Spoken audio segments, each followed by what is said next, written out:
Diplomat's Archives, Hidden Stories. This is the 16th story. Here is a German novel.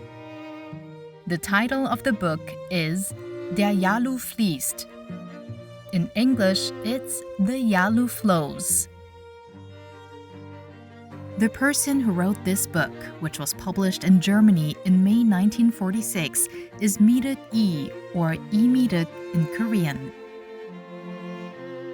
Yes, he is Korean.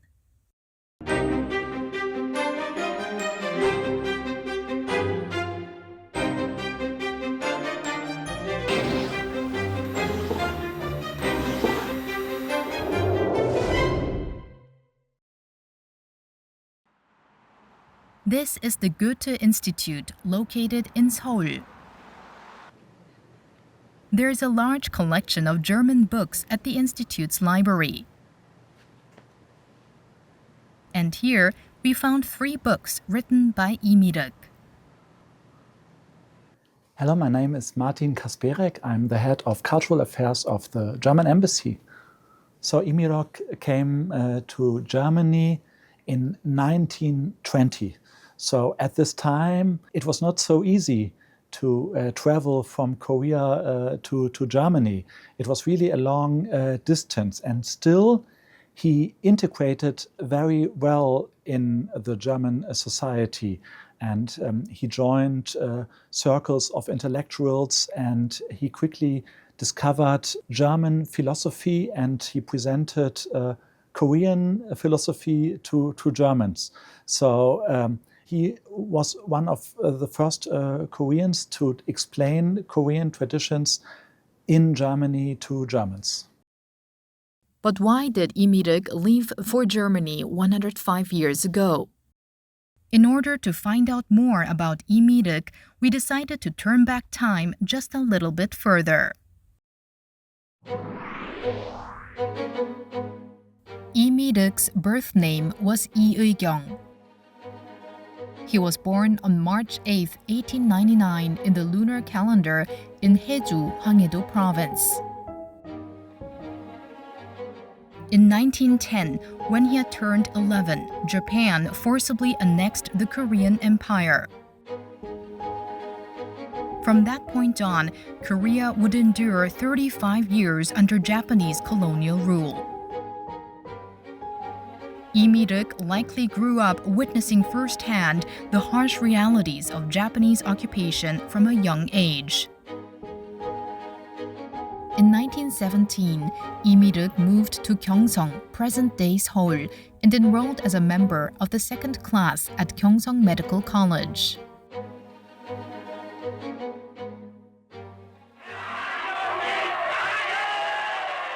Then, in 1919, the March 1st movement took place. The March 1st movement was the largest nationwide independence movement during the Japanese colonial period, which began on March 1, 1919, in protest against Japan's rule over Korea. Li Mirok and other Gyeongsang Medical College students took part in the movement. Someone stood in front of the podium at Palgakjeong and read aloud the Korean People's Declaration of Independence. The declaration stated that Korea's annexation by Japan had been a grave mistake, and that from this day forward, it would no longer be valid. Soldiers in the front line raised their gleaming swords and charged into the crowd. People were killed everywhere. The police scrambled to hunt down and arrest everyone who had taken part in the movement.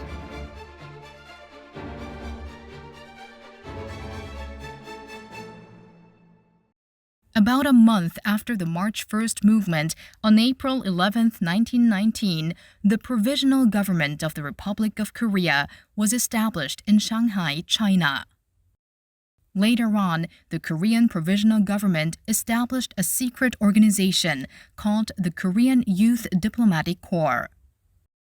This group was tasked with supporting the Korean Provisional Government, producing and distributing printed materials to raise awareness and rally public support for Korean independence. And Lee Mirok became a member of this organization. To find out more about Lee Mirok, we decided to speak to an expert.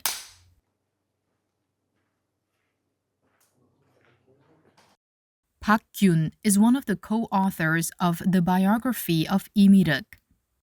She has been researching Lee Mirok for 17 years and currently serves as the president of the Lee Mirok Memorial Association.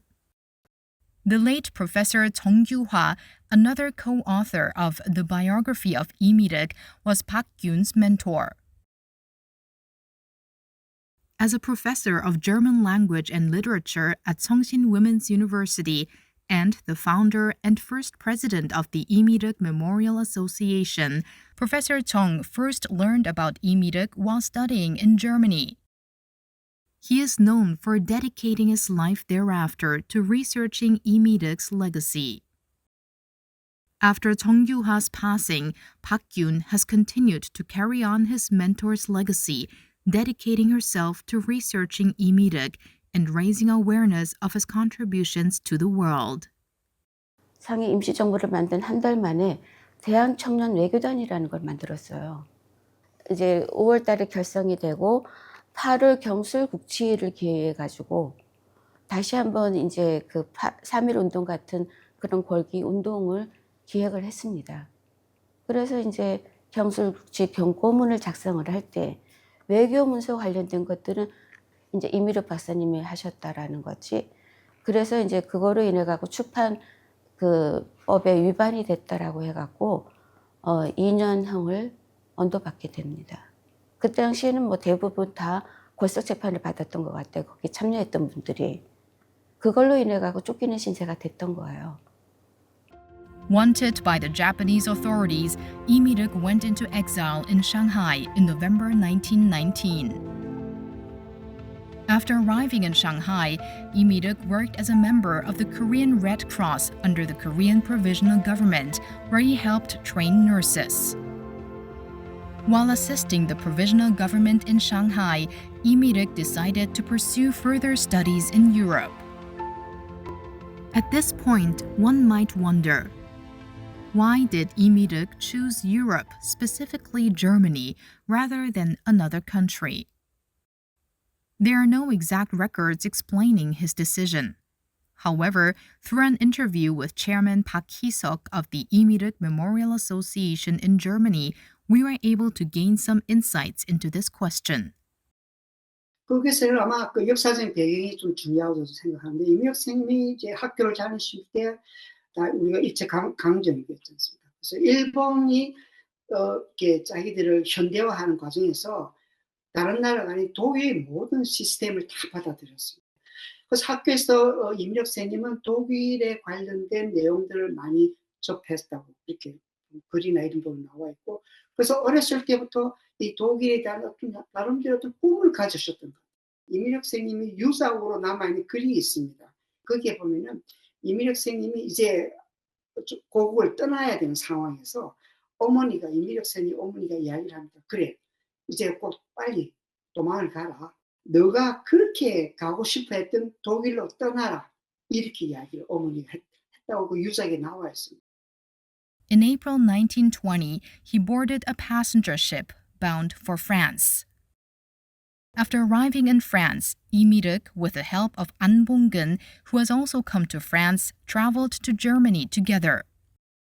An Bong-geun, cousin of An Jung-geun, one of Korea's foremost independence activists, advised Lee Mirok to continue his medical studies in Germany.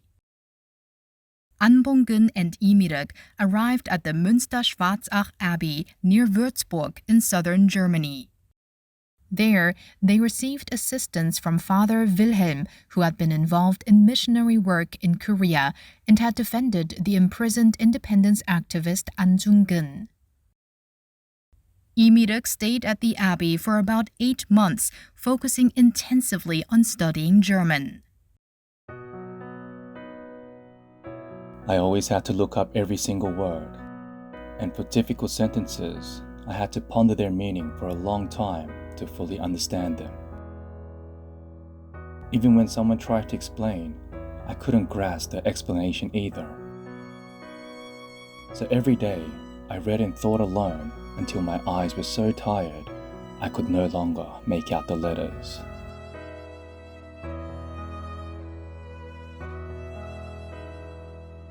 And on April 26, 1922, Lee Mirok officially enrolled as a medical student at the University of Würzburg, and from May of that year, he began attending classes. When Lee Mirok arrived in Germany in the 1920s, German society was undergoing profound changes. So Lee Mirok arrived in Germany in times of change and uncertainty, because it was just after the German defeat in World War I, and the country was isolated and distrusted by other countries. And the German society was really divided into those who were loyal to the new democratic state, the so-called Weimar Republic, and those who were against it. In 1918, Germany was defeated in World War I. That November, the German Revolution broke out, leading to the collapse of the monarchy. In February 1919, the Weimar Republic was established. The Weimar Republic was the democratic government that ruled Germany from 1919 to 1933. However, the early years of the Weimar Republic were marked by political instability and devastating economic hardships.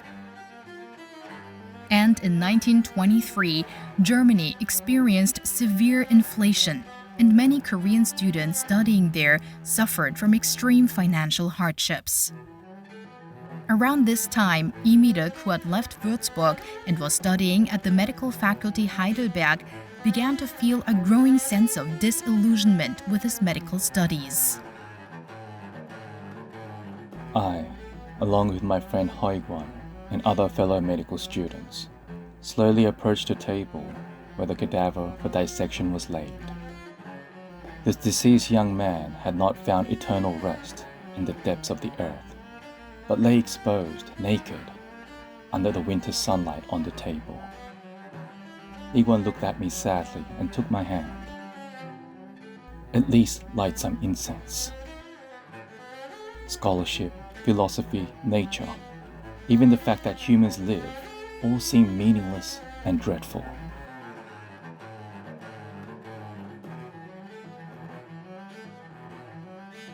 To find out more about Lee Mirok's life studying abroad in Germany, we visited another expert. 안녕하세요. 저는 서울대학교 인문대학 도고동문학과에서 독일 문학을 연구하고 가르치는 최윤영이라고 합니다. 압록강은 이룬다를 읽어보시면 아는데 거기에 이제 대학교에 가서 실망하는 장면이 실제로 등장을 하는데, 그러니까 너무나 추상적이고 너무나 세분화되고 그리고 어떤 인간의 영혼하고 유리된 학문이다. 동양에서는 열심히 공부하면 나도 완성되고 가정도 완성되고 세계도 완성되고 사회도 완성되고 이런 생각을 가지셨던 분에게 완전히 학문은 개인 생활하고 분리된 어떤 한 목적적인 그런 세계로 독립돼서 발전해온 서양사에 대해서 상당히 실망하셨던 것 같아요. In 1925, Lee Mirok gave up his medical studies and left for Munich. There, he began a doctoral program in zoology at the University of Munich.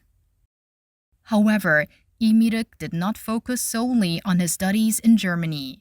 He also continued his Korean independence activities while there. In February 1927, the League Against Imperialism and Colonial Oppression was held in Brussels, Belgium. It was a major event with participation from 174 organizations representing 21 countries.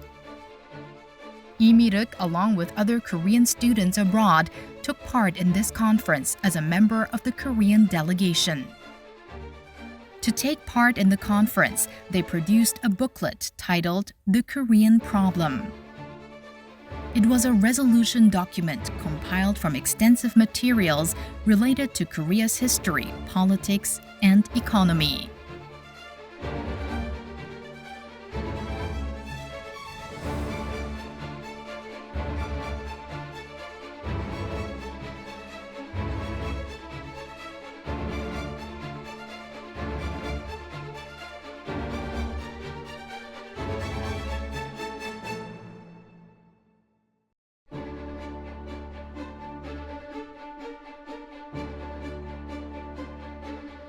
However, the issue of Korea was not officially included on the agenda at this conference. 그 당시에 이제 참여는 했지만 주로 거기에 이제 식민지 제국주의 어떤 부분들의 대상은 영국 타도였어요. 그러다 보니까 우리나라에서 올린 안건이 올라가지를 못했습니다. 그래서 이국노 선생님이 항의를 하니까 회의를 해가지고 한번 결정을 하자. 그런데 이제 그게 세표가 모자라서 부결이 됐어요. In 1928, 8 years after arriving in Germany, Lee Mirok finally earned his doctoral degree. However, he still had to endure a life of poverty. Given the difficult economic conditions in Germany at the time, it was virtually impossible for someone like Lee, an exiled foreigner, to find stable employment. At the time, Lee Mirok supported himself by teaching traditional Korean calligraphy or seoye to German intellectuals and receiving modest fees in return. Seoye is a visual art form centered around characters, typically written with brush, ink, and paper to express aesthetic beauty through form and composition. At the time, many of the Germans who learned calligraphy from Lee Mirok were deeply captivated by its unique charm and artistic appeal. In this way, Lee Mirok came to serve as a bridge between East and West through the art of calligraphy.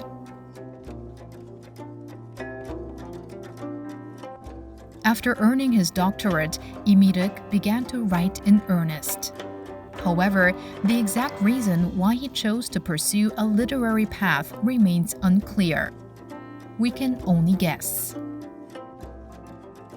대학교에선 너무나 분화된 그런 강의만 하고 있으니까. 그래서 아마 박사학위를 따고 난 다음에는 더 이상 그쪽으로 가지 않으시고 이제 글을 쓰고 독일인들한테 서예도 가르치고 또 가치 고전도 읽고 그런 어떤 동양 정신을 전달하는 일에 더 의미가 있다라고 생각을 하셨던 것 같아요. 그래서 작가가 되신 것 같습니다. In 1931, Lee Mirok published his first short story, A Night in an Alleyway, in the magazine Die Dame. Though it was his debut work, it received favorable reviews from literary critics. And in 1932, Lee Mirok met the greatest benefactors and true friends of his life, Dr. Alfred Seiler and his wife Alice Seiler. So Alfred Seiler was a German art historian from a very prestigious German family. And he invited Lee Mirok to live at his villa. And thanks to Professor Seiler, Lee Mirok could join these intellectual circles. And in these intellectual circles, Lee Mirok became a real bridge builder between Asia and Europe. As Martin just mentioned, Lee Mirok later went on to live with the Seiler family. But what brought Lee Mirok and the Seiler family together, leading such a close relationship? At the time he first met Lee Mirok, Alfred Seiler was the head of the print department at the famous Alte Pinakothek Art Museum in Munich. He was a highly respected scholar in the field of art. The Seilers had a daughter named Bertha, who was taking piano lessons from a woman named Margot Schmidt. At the same time, Margot was learning calligraphy from Lee Mirok.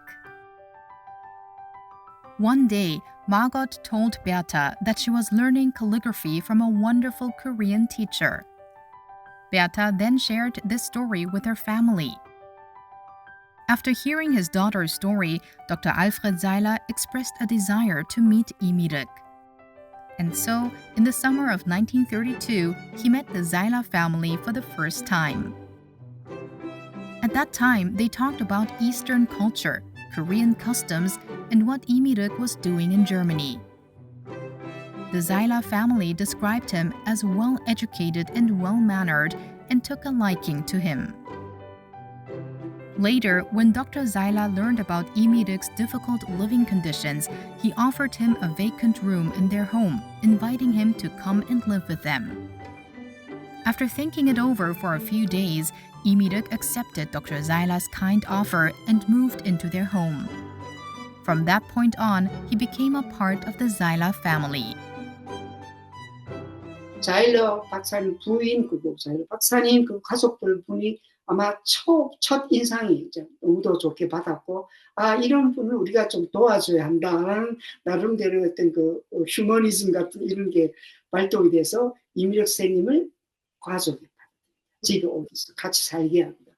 그게 정말 이미력 선생님으로서는 너무나도 큰 전환점이, 삶의 전환점이 되고 더 이상 생활의 어떤 노고를 겪지 않아도 되는 상황이 그런 관계고. With the help of the Seiler family, Lee Mirok was able to get out of poverty and began to focus fully on writing. He eventually published many works in Germany.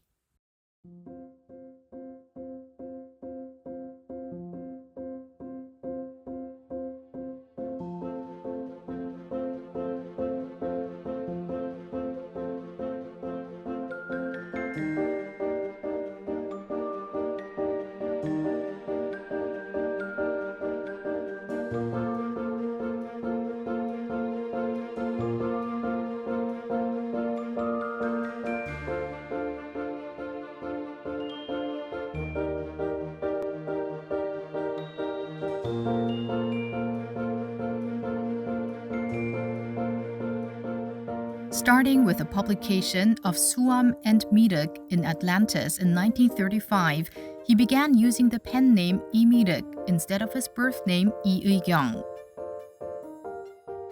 미륵이라는 이름이 이미력 선생님께는 아주 중요한 어떤 그 사건과 관련이 있습니다. 40대가 됐는데 아들을 봤습니다. 그래서 그것도 절에 가서 공양을 드리고 49세 미륵불 앞에서 기도를 하신 이후에 이미력 선생님을 받았답니다. 그렇게 이제 믿는 겁니다. 미륵불이 어머니에게 아들을 선사를 했다. 그래서 이 어머니는 어렸을 때부터 이미력 선생님 이름이 이의경이었지만 항상 미러가 이렇게 이야기를 하셨다고 합니다. 그게 기록으로 남아있는데. 그래서 아마 이미력 선생님은 이 기억이 아마 오래 계속 있었을 거고, 그래서 아마 미력이라는 이름을 아마 선택하신 거고. During his time living in Germany, Lee Mirok is known to have had extensive interactions with intellectuals involved in anti-Nazi activities. One of the prominent figures among them was Professor Kurt Huber. In the 1930s, when Lee Mirok began publishing his writings in earnest, Germany underwent yet another period of political and social upheaval. In 1929, the Great Depression, which struck the entire world, contributed to the expansion of the Nazi Party's influence in Germany. In 1933, Adolf Hitler, the leader of the Nazi Party, was appointed chancellor. Afterwards, Hitler established Nazi Germany, a totalitarian dictatorship ruled by the Nazi Party. In this context, many Germans participated in anti-Nazi movements. Professor Kurt Huber was one of them. Professor Kurt Huber, he joined a very famous anti-Nazi resistance movement called the White Rose, Die Weiße Rose. And this movement was very active in anonymous leaflet and graffiti campaigns to denounce the Nazi regime and its crimes. And probably you may have heard of Hans and Sophie Scholl, who were also part of this movement. In 1942, the underground resistance group called the White Rose was formed, centered around students at the University of Munich. The group was founded mainly by the siblings Hans and Sophie Scholl, who were students in Professor Huber's lectures. Later, Professor Huber himself joined the White Rose and actively participated in the anti-Nazi movement. In February 1943, leaflets began circulating at the University of Munich.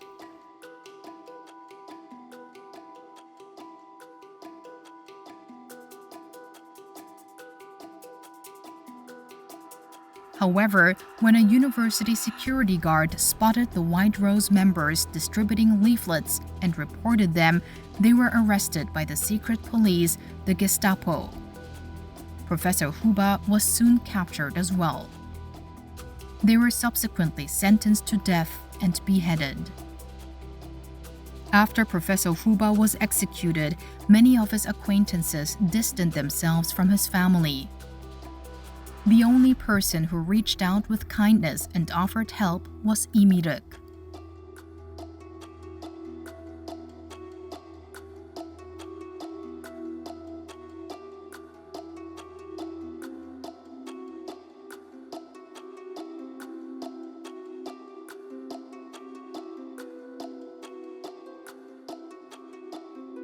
It's possible that Lee Mirok saw parallels between the oppression Germany suffered under Hitler and the Nazi Party and the suffering his homeland endured under Japanese colonial rule.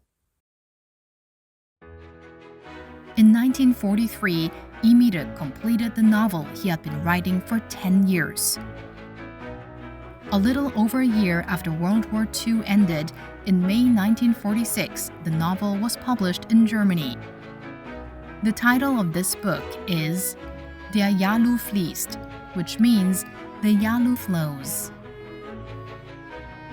The Yalu Flows is a semi-autobiographical novel that reflects Lee Mirok's own story, leaving his homeland during the Japanese colonial period to go to Germany, yet never forgetting and always longing for his homeland. The novel is praised for its detailed portrayal of the purity of human inner life set against the backdrop of modern Korean history.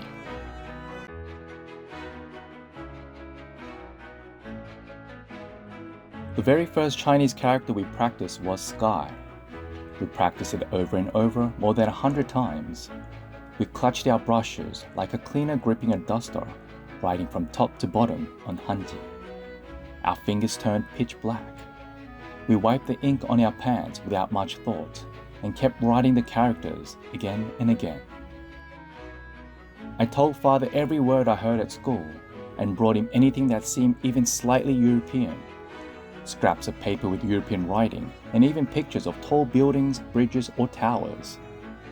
Father would carefully examine each and every one of them for a long time.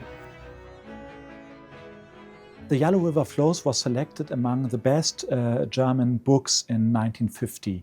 And the readers were certainly surprised that this was written by a non-native speaker.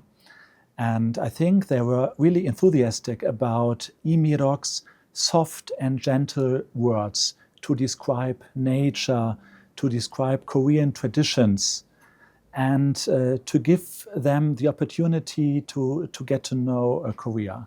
1945년에 독일이 2차 대전에서 지고 나서 사실은 트림머 리터라투어, 그래서 독일은 폐허 문학이라고, 전쟁이라는 걸 겪었잖아요. 그러니까 모든 많은 사람들이 가족을 잃었고, 또 그런 상황에서 뭔가 어떤 정신적인 구심점이 될 만한 그런 게 없었을 때 외국인이 독일어로 그렇게 아름다운 어떤 저 멀리 있는 나라의 문화라든지 역사에 대해서 쓴 게 굉장히 많은 사람들 심금을 울렸을 거라고 생각해요. 그리고 저는 동양에 대한 관심뿐만 아니라 거기에 은연중에 이미륵 씨가 바라본 서양에 대한 얘기가 담겨 있는데, 자기네들이 지난 시절 보낸 것과 다른 굉장히 어떤 아름다웠던 그런 유럽에 대한 이야기가 담겨 있어서 그것도 향수를 불러일으키지 않았을까. After the book was published, something Lee Mirok never expected happened. Famous German magazines and newspapers began to pour out glowing reviews one after another.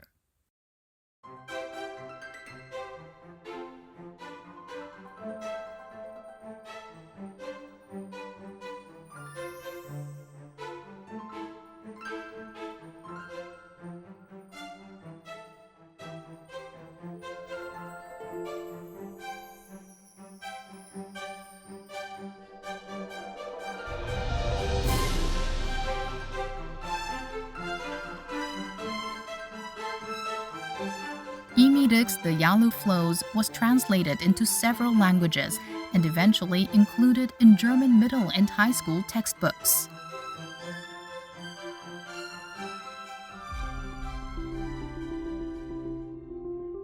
World War II came to an end in 1945.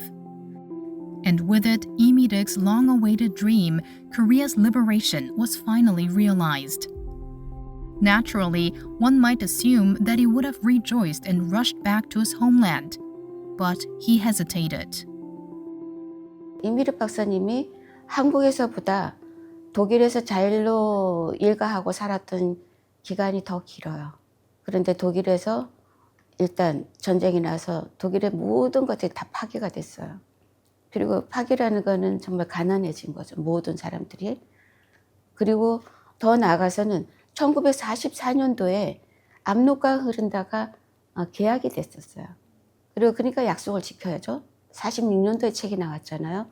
그리고 우리는 45년도에 해방이 됐고, 이제 더 나아가서는 제 개인적인 판단으로는 어려움에 처한 자일러 일가를 놔두고 올 수는 없었다고 판단이 들어요. Lee Mirok was later appointed as a professor of East Asian culture and linguistics at the University of Munich. In 1947, a Korean language course was established there, and he began teaching Korean to German students. At the university, he mainly lectured on the Korean language and history, Mencius, and the literary history of East Asia.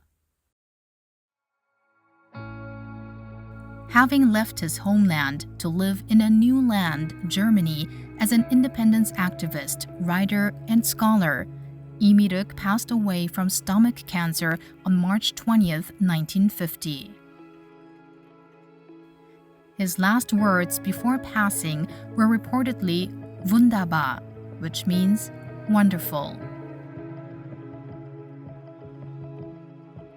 돌아가시던 해에 6.25가 일어난 거예요. 독일의 모든 잡지사, 거의 이런 유명한 잡지사에서 글이 올라오기 시작했어요. 그 제목은 뭐냐면 이미력의 고향에서 전쟁이 발발했다. 그 아름다운 그 이미력의 고향 한국에서 전쟁이 벌어졌다. 이것이 화두였어요. 그래서 다시 한번 이미력에 대한 해고의 글들이 올라오기 시작을 했습니다. 이미력 박사님은 한국 그 자체였던 거예요. Many Germans continued to remember and honor Lee Mirok even after his passing. Koreans living in Germany have not forgotten him either. On the anniversary of his death, they visit his grave to honor his memory. And then, last November, after 105 years, Lee Mirok's remains were returned to his homeland. And there are still many people in both Korea and Germany who are working hard to promote and preserve his legacy. My name is Thomas Elster. Since 2017, I'm the honorary consul of Korea here in Bavaria. Honorary Consul Thomas Elster is one of the people who is actively involved in the Lee Mirok Memorial Association in Germany. Once a year in Germany, the Mirok Lee Prize is awarded for people who are working for the cultural exchange between Korea and Germany. So there is a little bit remembrance culture concerning Mirok Lee, and we will see the cemetery in Grafenfing they will keep his grave there, even if he is out. Mirok Lee is an example as a bridge builder, a very good example. That's why as many people as possible should get to know him and learn from him. 105 years ago, Lee Mirok traveled to Germany, where he introduced the country of Korea and planted the first seeds of friendship between Korea and Germany. But more than that, he was a person who loved humanity beyond cultures and borders. His writings and records remain with us to this day and still resonate deeply in our hearts. 따뜻해요. 따뜻해요. 그 마음속에서 왜 흘리는 뜨거운 눈물이라는 표현이라는 게 있잖아요. 안에서 흘리는 뜨거운 눈물같이 따뜻하신 분이라고 생각이 들어요. We hope his legacy will remain an endless source of inspiration to countless people as a true humanist.